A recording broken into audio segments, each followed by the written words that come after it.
Hi, and welcome to Creepy Crime Story, where the darkest truths aren't imagined, they're real. Winter in Quincy, Illinois.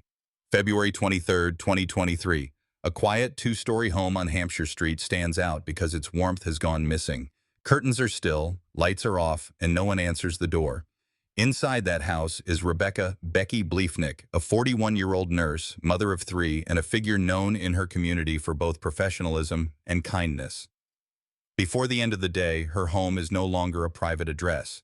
It is a locked homicide scene. Police are dispatched when family members raise concerns that Becky had missed a planned check-in. Units arrive in the early afternoon. Within minutes of entry, they locate an adult female upstairs. According to police reports, the second floor is secured as primary crime scene, while the ground floor is designated transit only. Initial observations establish two anomalies. The front and rear doors show no forced entry and locks are intact. These negatives are logged carefully. Officers begin the timeline reconstruction from neighbors' reports of lights being on the night before and silence in the morning hours. At 2:32 p.m., dispatch records a 911 call confirming a welfare check has escalated into a homicide case. Paramedics pronounce the victim deceased and detectives take control. The body is located in the bathroom, a confined tiled space where evidence will later demonstrate the shooting occurred. 8 spent 9mm casings are observed clustered in that room, but collection is deferred to forensics to avoid contamination. The house is frozen in time. No one enters or exits without logging, and every step is written into chain of custody. Outside, officers canvass the immediate neighborhood. Questions focus on 2 points: who last saw Becky alive, and what surveillance cameras cover access routes to the house. Several homes along Hampshire Street have doorbell systems, and one school facility nearby operates lot cameras. Investigators map these feeds, securing preservation orders within hours. Preliminary interviews confirm Becky's children were not in the residence the prior night. They were with their father. This fact narrows the timeline window to the overnight hours of February 22nd into the early hours of February 23rd. By evening, Quincy police have built a minute order log. Becky's last confirmed activity is earlier in the evening of February 22nd. A gap of several hours exists with no phone records, no outgoing texts, and no social media updates. That silence, combined with neighbors' accounts of the house lights extinguishing around 10:30 p.m., defines the probable window of attack. Detectives note this as negative evidence. The absence of activity is itself a signal. The first chapter of this investigation ends with a clear forensic outline: an intact ground-level perimeter, an upstairs bathroom as epicenter, and an overnight silence punctuated by gunfire no one reported hearing. The unanswered question that lingers: how did someone reach Becky on the second floor of a locked home? Transfer from residence to the county morgue is logged without interruption. The stretcher seal numbers match the field sheet from the upstairs hallway. Custody passes from the Quincy police scene supervisor to the medical examiner's investigator with time, date, and badge identifiers. Property manifests list clothing, jewelry, and paper-bagged hand swabs. The only case history line on the intake form is limited to "as documented in the initial welfare check." No narrative, no embellishment, just identifiers and timestamps. Intake photography starts before any handling. Full-body head-to-toe images fix orientation and clothing condition. A ruler and color scale appear in every frame. Palms and dorsal hands are photographed for stippling, soot, or abrasion. Then gloved staff collect GSR kits. Fingernails are clipped to envelopes labeled by digit.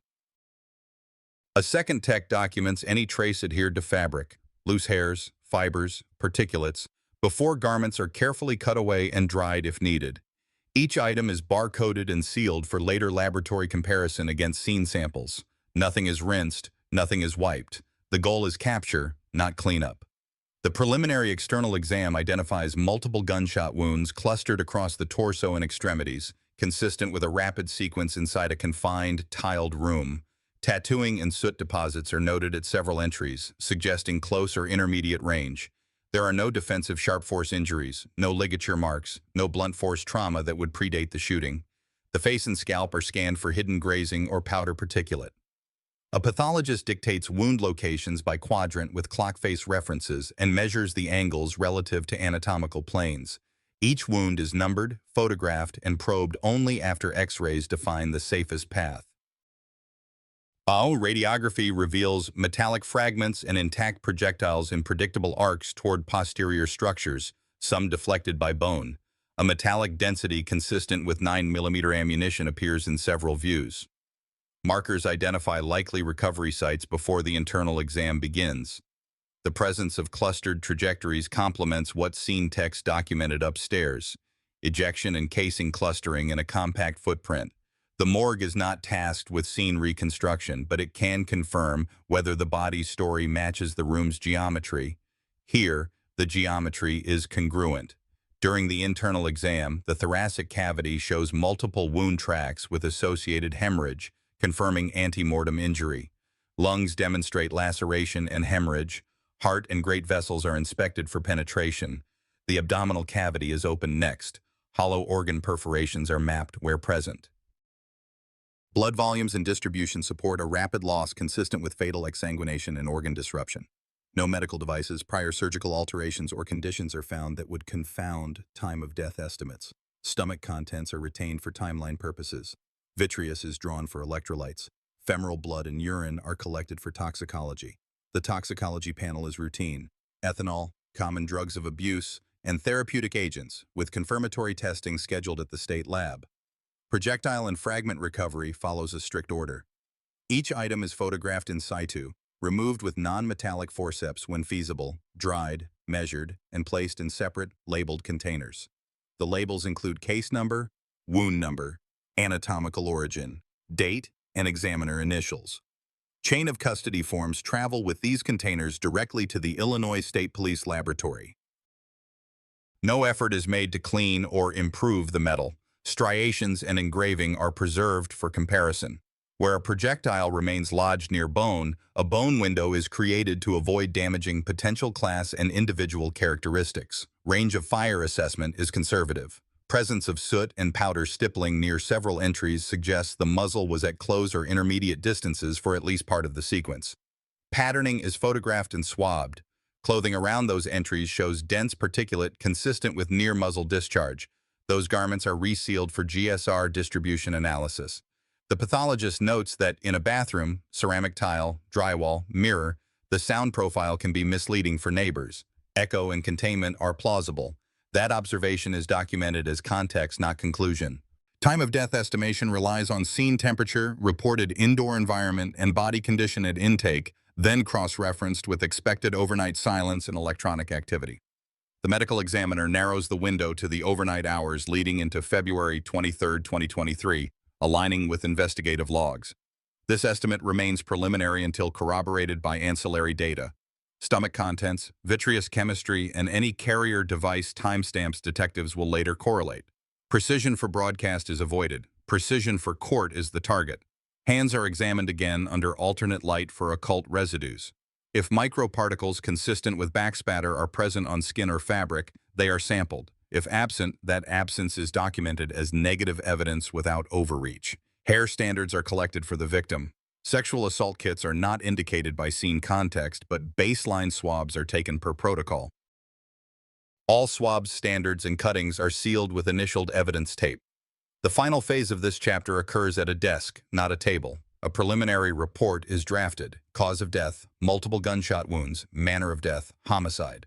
The report lists wound count, representative trajectories, and the reservation that total projectile count will depend on laboratory reconciliation of recovered bullets with scene casings. No statement is made about the shooter's identity, motive, or tool origin. That is beyond the scope of a medical examiner. What the morgue contributes is mechanical clarity. How many shots, from what approximate distances, into which structures, and with what fatal effect? For the audience and the families who will one day read the paperwork, clinical language can feel cold, but clinical language is how a case keeps faith with the facts. The dignity due to Rebecca Becky Bleefnick is served by accuracy, a careful record that neither sensationalizes nor minimizes. The details written here will meet a ballistics file and a digital log in the chapters ahead. When those files agree, the story becomes proof. The body is now released to the funeral home under signed authorization. Evidence containers move under seal to the lab. A copy of the preliminary findings goes to detectives and to the prosecutor's office. The next steps won't happen in a morgue. They'll happen in a house with an upstairs window that didn't break itself. By the morning after the autopsy, investigators were back at the residence on Hampshire Street in Quincy, Illinois. The perimeter remained taped, every entry and exit logged, and the focus shifted to understanding how an armed intruder had gained access to the second floor without obvious damage to the front or back doors.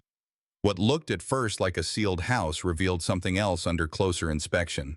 Crime scene technicians examined the roofline and discovered scuff marks on shingles just below a bathroom window.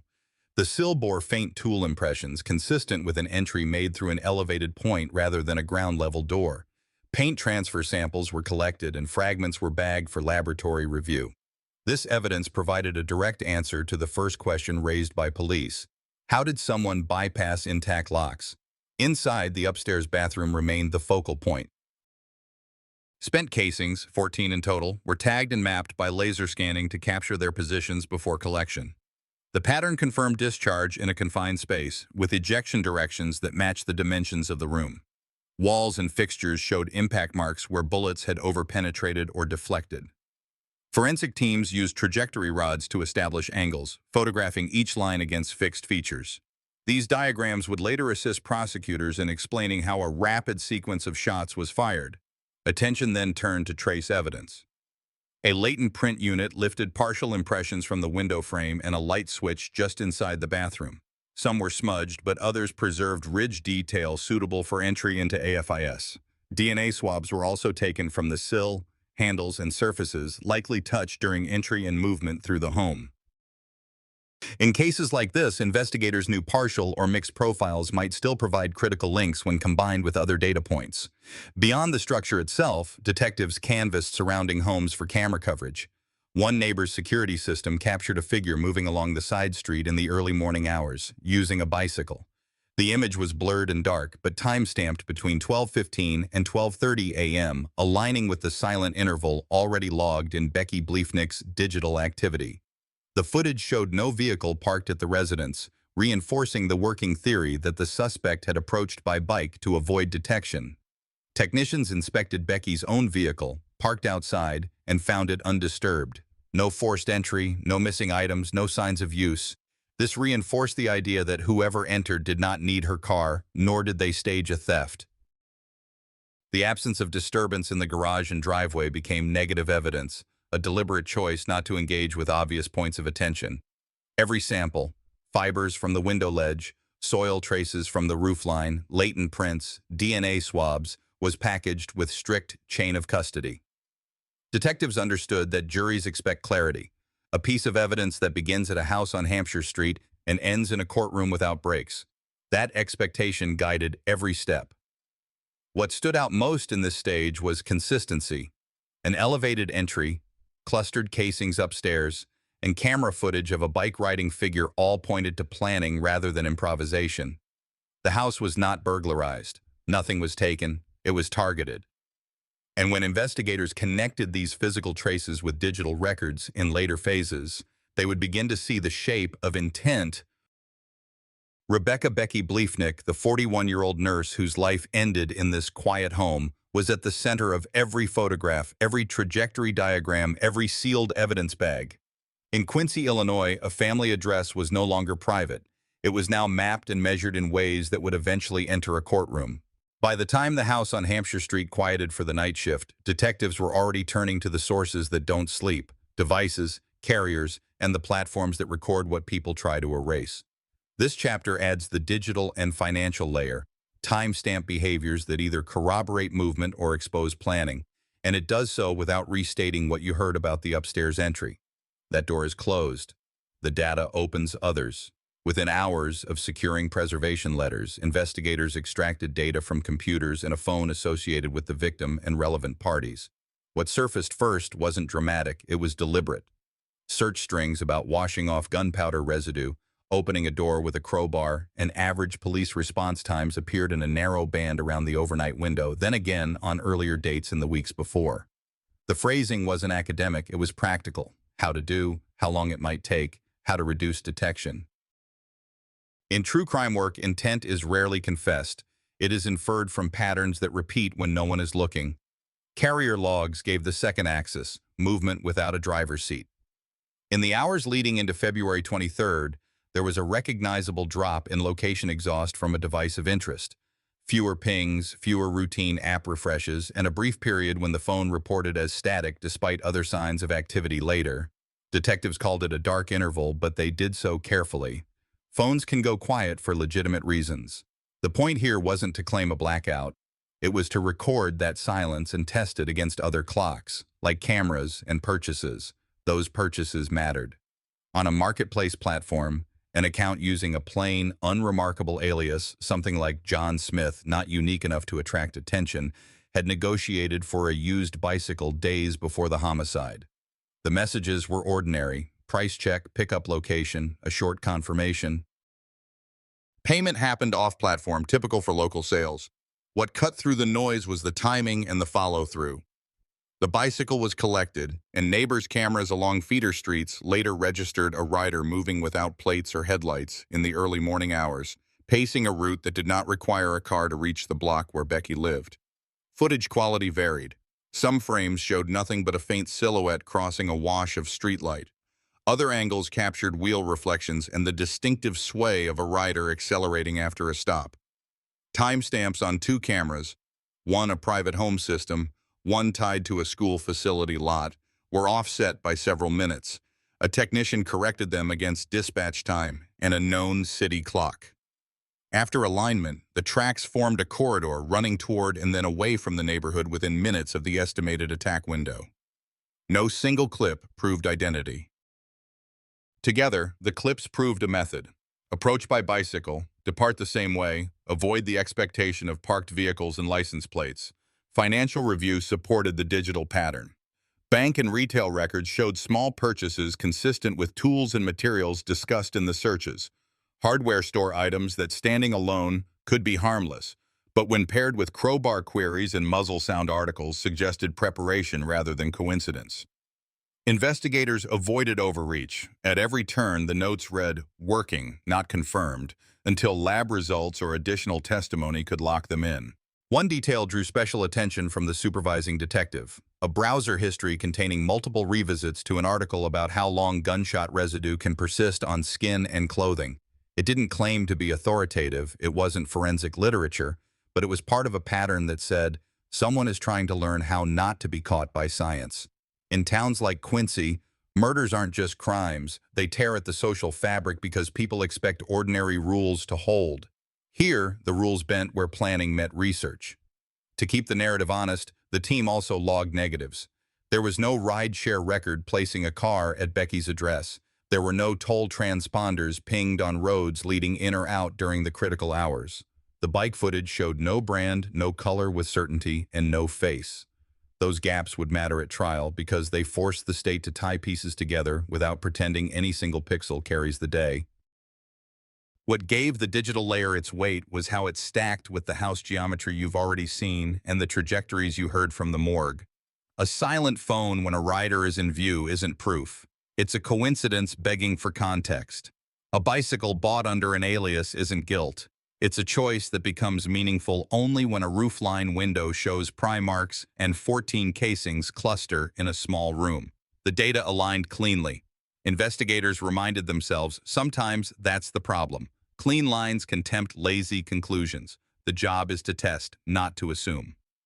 The last entries in this segment were administrative. Subpoenas converted to certified records, marketplace chat exports sealed, camera clips hashed and logged to preserve integrity. With those pieces in order, the task moved from collecting facts to comparing statements against them. When words don't fit timestamps, cases advance. The next move was simple: compare words to clocks. Detectives scheduled interviews and pulled every statement against the timestamps already locked by forensics and digital records. They started with the people who could fix an ordinary evening on February 20, 2023. Co-workers at the hospital confirmed Rebecca Becky Bleefnick left on schedule and mentioned routine plans at home. Friends described text exchanges earlier that night, none later, matching the quiet interval that began before midnight and stretched into the early morning. Family members noted Becky had been careful about her home, especially upstairs. Those details were logged, not dramatized. They mattered because they drew a clean line between a normal night and a violent end. Neighbors on Hampshire Street were asked about lights, vehicles, and sound. Several reported no car idling near the residence and no alarm at the front or back doors. One neighbor referenced a person on a bicycle moving along a side street after midnight, which aligned with footage already preserved. The neighbor couldn't offer a face, height, or brand of bike. Detectives treated it as a corroborating fragment, valuable only because it stood in the same place and time as the camera corridor. The children's schedule was documented without speculation. They were with their father overnight, as multiple sources and school contacts confirmed. That placement removed them from the scene and tightened the time window without adding commentary. Interviewers kept the questions narrow. Who had keys? Who knew the house? Who had reasons to be on that block after midnight? Answers that wandered back to the custody dispute were captured but parked. Motive alone was not proof. Statements from friends and family included safety concerns Becky had voiced during the months leading up to February 23rd. Detectives recorded those messages and emails carefully because prosecutors might seek admission under forfeiture by wrongdoing, a rule that allows certain victim statements when the defendant's conduct is alleged to have prevented testimony. The interview team didn't assume admissibility. They simply preserved wording, dates, and recipients. Each message was tied to a device extraction or a screenshot with metadata so the record could stand on its own. When interviews touched logistics, where people were later that night, what they were doing, who could account for them, detectives turned back to the carrier logs and camera clips. A claimed at-home period was checked against a phone's movement profile. If the phone had gone deliberately quiet around the time the corridor cameras showed a cyclist moving toward the neighborhood, that silence was marked as working inconsistency, not a conclusion. When someone said they never bike, the marketplace chat about a recent bicycle purchase became relevant. Interview notes flagged each mismatch in the same neutral language. Statement does not align with recorded time/source. Investigators also asked about tools. Crowbars, ladders, and basic hardware were common in garages. That alone meant nothing. But statements about not owning or using such tools were measured against receipts. When a person denied specific searches, examiners compared the phrasing in interviews to exact query strings recovered from a device. Words matter in this kind of crime work. I looked up a news article about burglaries is not the same as how to open a door with a crowbar or how to wash off gunpowder. A separate team re-interviewed the marketplace seller who had transferred a used bicycle to an alias account days before the homicide. The seller repeated the details: time of pickup, meeting location, payment method. Detectives routed those times through the same clock they used to correct camera offsets. If the pickup occurred when the buyer's main device was quiet, that alignment gained weight. Still, every entry stayed labeled working until the lab and financial subpoenas closed the loop. Throughout these conversations, the lead interviewer kept one principle visible in the notes. Statements must fit clocks. Human memory drifts minutes or hours without malice. That is why the team never relied on a single quote. They layered each interview over dispatch times, the morgue's overnight estimate, the bicycle corridor, and the upstairs entry vector. The pattern that emerged was less about what people felt than about what they could place in time. By the end of this sequence, a handful of key inconsistencies remained. A phone that went still when the cyclist appeared. A denial of certain searches where the saved browser history said otherwise. A claim of ignorance about tools set against receipts, and a window frame marked by pry patterns. None of this proved identity on its own. It didn't need to. Interviews are tests. The record either breaks them or holds them up. There was also a deliberate log of negatives. No one placed a stranger's vehicle near Becky's home. No reliable ear witness reported gunshots. No credible source recalled confrontation sounds before dawn. In a bathroom with tile and mirror, sound may trap and mislead. The morgue had already explained how echo can fail neighbors. Detectives left it there, resisting the urge to fill silence with theory. Across these sessions, the narrator's job, mine, is simply to draw the line you can follow. An upstairs entry with no forced door, 14 casings clustered in a small room, a bicycle corridor moving in step with a dark device interval, and words that shift when fastened to those clocks. In towns like Quincy, people expect straight talk. The way through this crime is to keep straight to what aligns. The interview phase wrapped with clean summaries, who said what, when they said it, and which data point agreed or disagreed. Those packets went to the prosecutor and the lab team preparing the ballistics comparison. The next logical step was to convert working into confirmed where science allowed it, most of all where brass and tool marks could speak without contradiction. The next layer moved from screens to steel. Within days, Illinois State Police examiners received 2 sealed lots, 14 9mm casings from the upstairs bathroom, and a second group of 27 9mm casings collected under warrant from a basement at a related address. Each envelope carried a case number, initials, and timestamps. Each item was photographed, weighed, and entered for comparison. Examiners began with class characteristics, caliber, material, head stamp, and shifted to individual marks, ejector nicks, extractor striations, breech face impressions, those microscopic fingerprints that survive cleaning and travel. Under comparison microscopes, the tool marks lined up. The breech face patterns on the scene casings matched the patterns on the 27 casings from the basement. Ejector and extractor signatures were consistent across samples. The conclusion was formal and limited to what science allows. The same firearm cycled both sets of casings. That firearm has not been recovered. The report used the standard language, identification, and it was signed, dated, and returned under seal to detectives and the prosecutor. Ballistics alone does not draw a route to Quincy. Procurement did the rest. Subpoenaed bank and retail records showed purchases that mirrored earlier search strings, small hardware store transactions in the weeks leading up to February 23, 2023, items consistent with pry tool capability and surface handling. The receipts did not carry the word crowbar, but SKU descriptions and store camera stills documented the products.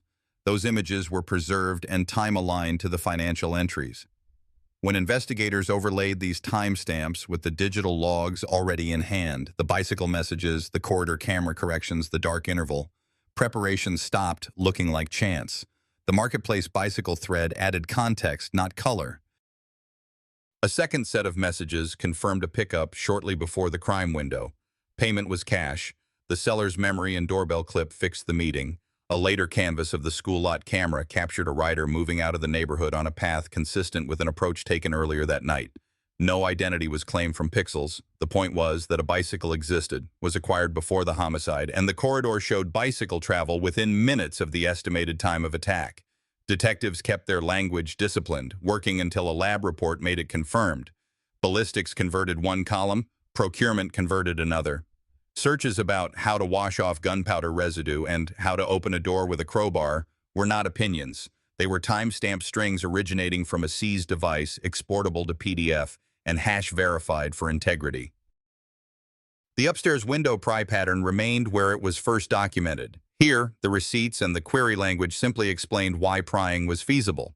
There were negatives logged to keep the record clean. No legitimate reason surfaced for the 27 9mm casings to be test-fired in a basement. No lawful firearm associated with those casings was produced. No rideshare or toll data supported a vehicle approach.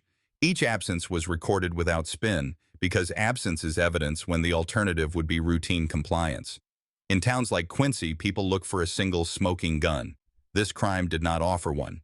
It offered something sturdier, independent systems, ballistics, receipts, marketplace messages, cameras, that did not know each other, agreeing on sequence and means.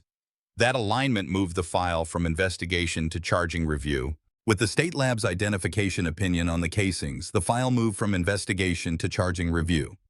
Prosecutors in Adams County built a theory that did not rely on a recovered gun.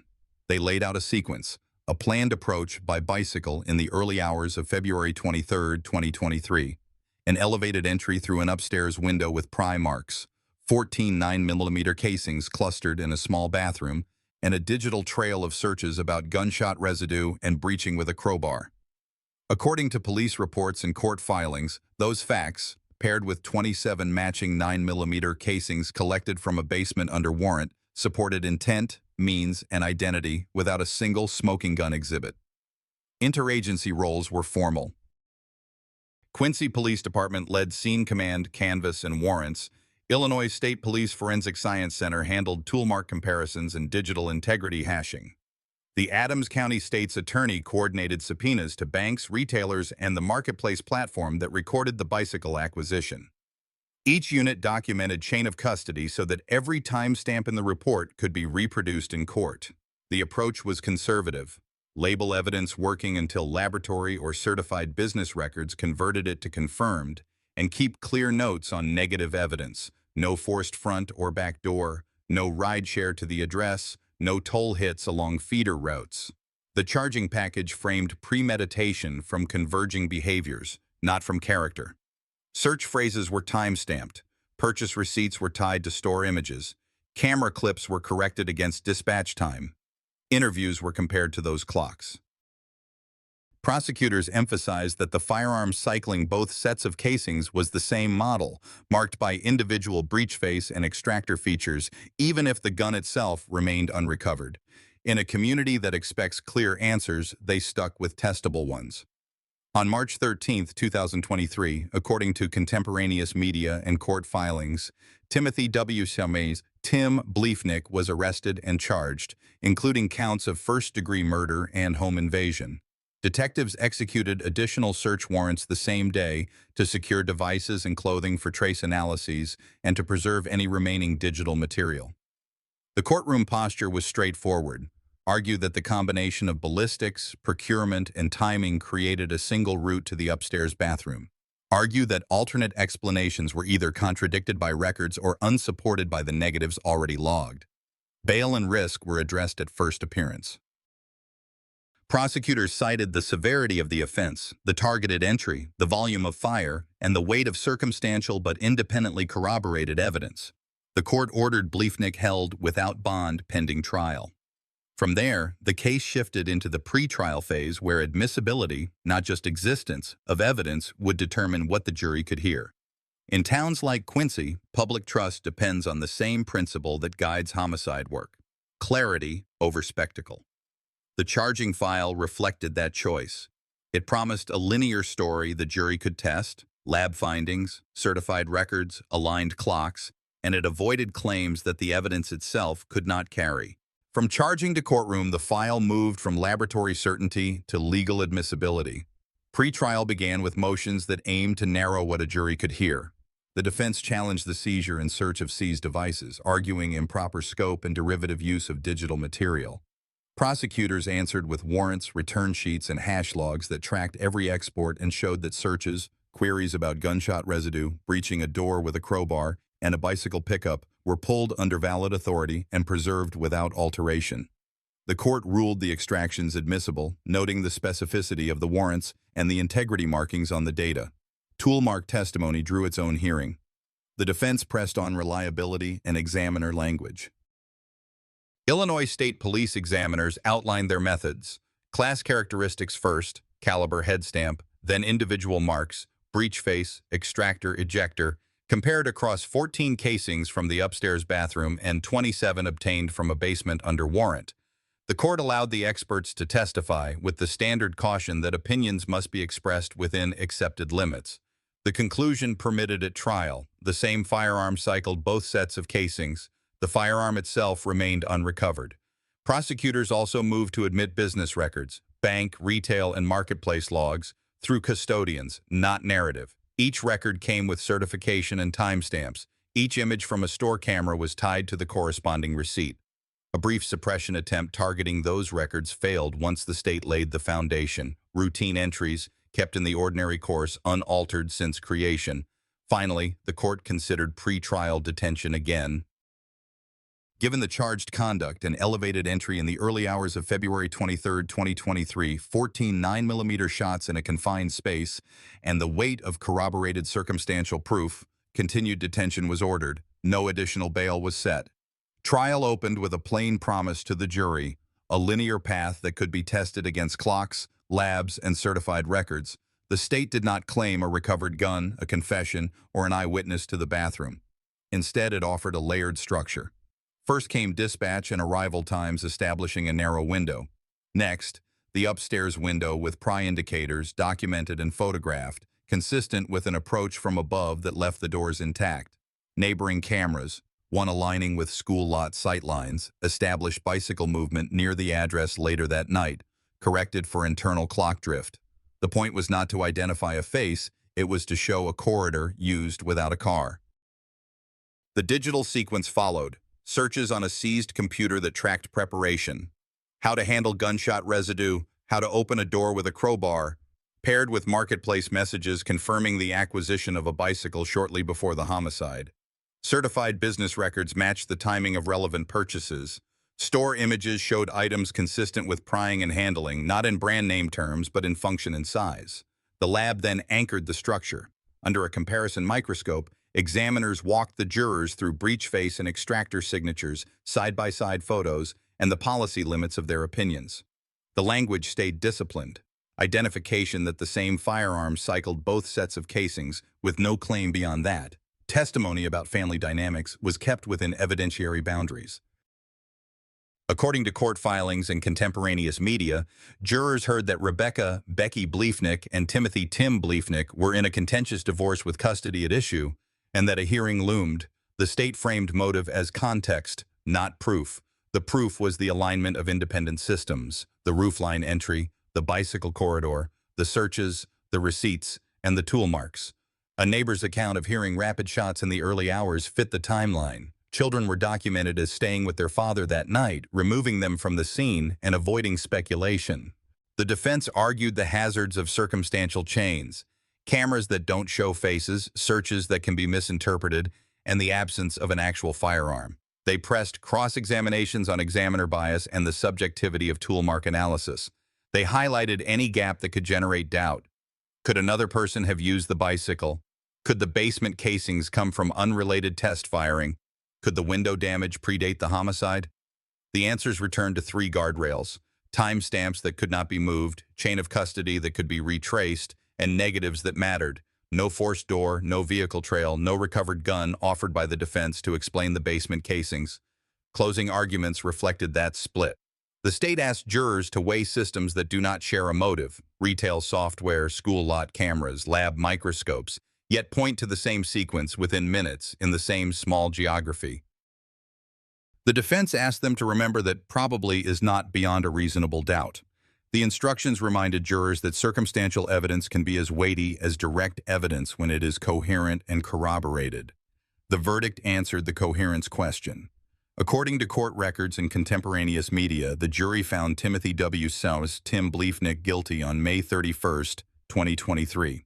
Sentencing followed the same principle that guided the proof. The harm was targeted, lethal, and complete. The court imposed life without parole. In a single line that mattered as much to the file as to the community, accountability became permanent. Justice documents the past. It can't restore it.